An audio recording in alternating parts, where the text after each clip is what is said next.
Les industriels vont payer plus cher leurs métaux, les Français plus cher leur essence. Pour les automobilistes, la facture est en partie connue.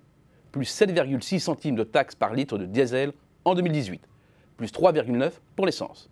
La pilule va être d'autant plus dure à avaler que le prix du Brent progresse, frôlant même les 60 $ début septembre. Les tensions au Kurdistan irakien, l'écho persistant sur la prolongation des quotas de production définis dans les cadres des accords d'Alger et de Vienne ont mis le feu aux poudres. Comme à chaque envolée, il y a l'exubérance des marchés, qui sera corrigée à court terme. Toutefois, si les marchés ont réagi avec autant de brutalité, c'est que les fondamentaux ont changé depuis début 2016, passant d'une surproduction chronique à une situation plus équilibrée. Toute menace sur l'offre, et c'est le risque de précipiter le mouvement vers un marché déficitaire, car de son côté, la demande est en hausse, en liaison avec l'accélération de la croissance mondiale. Si les éléments se mettent en place les uns après les autres pour pousser les prix, reste un énorme frein pour l'emballement final. L'offre de pétrole de schiste aux États-Unis. En hausse de plus d'1 million de barils depuis son point bas de la fin 2016, la production américaine a compensé à 60% la baisse liée à la mise en place des quotas et s'approche de son record historique.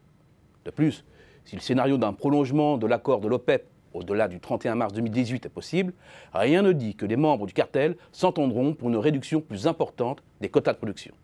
Les pertes de parts de marché vis-à-vis des États-Unis seraient en effet trop importantes. À 53 $ en moyenne cette année, le prix du baril grimpera de 20% et de 13% en 2018, selon notre scénario. C'est une mauvaise nouvelle pour les automobilistes, pour tous ceux qui se chauffent au fioul et pour les industriels, notamment les plus énergivores. Le coût sera d'autant plus rude pour l'industrie que la facture s'alourdit aussi lourdement du côté des métaux non ferreux. C'est même un joli tir groupé. Le cuivre, le zinc, le nickel sont en hausse de 15% depuis janvier. L'aluminium de 17%. À l'œuvre, le fameux effet ciseau.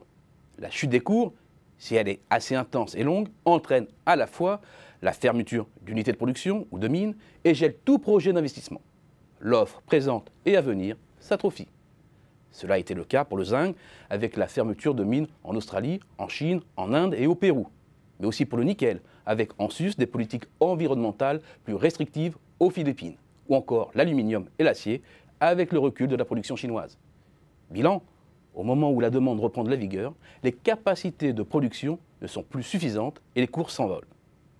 Reste néanmoins une inconnue de taille, la demande chinoise. La Chine est de loin le plus gros consommateur de métaux industriels au monde. Et tout signe ou risque de ralentissement de la croissance pèse sur les cours. Mais il ne faut pas se tromper. Certes, la croissance de l'industrie manufacturière chinoise est moins vive que par le passé, à moins de 7% aujourd'hui. Mais en niveau, elle progresse toujours et se situe à son pic historique. Or, il faut bien alimenter la machine. Au-delà de la Chine, c'est l'industrie mondiale qui a pris un nouvel élan, renforçant la tendance à la hausse du prix des métaux. Selon notre scénario, il faut s'attendre à une hausse moyenne de 22% cette année et d'au moins 15% en 2018. Ce n'est pas encore un super cycle qui menace la croissance, mais dans un monde sans inflation, où malgré la reprise, les salaires sont sous pression et où les marges de manœuvre des entreprises pour faire passer les hausses de prix sont très faibles, cela peut vite devenir un facteur bloquant.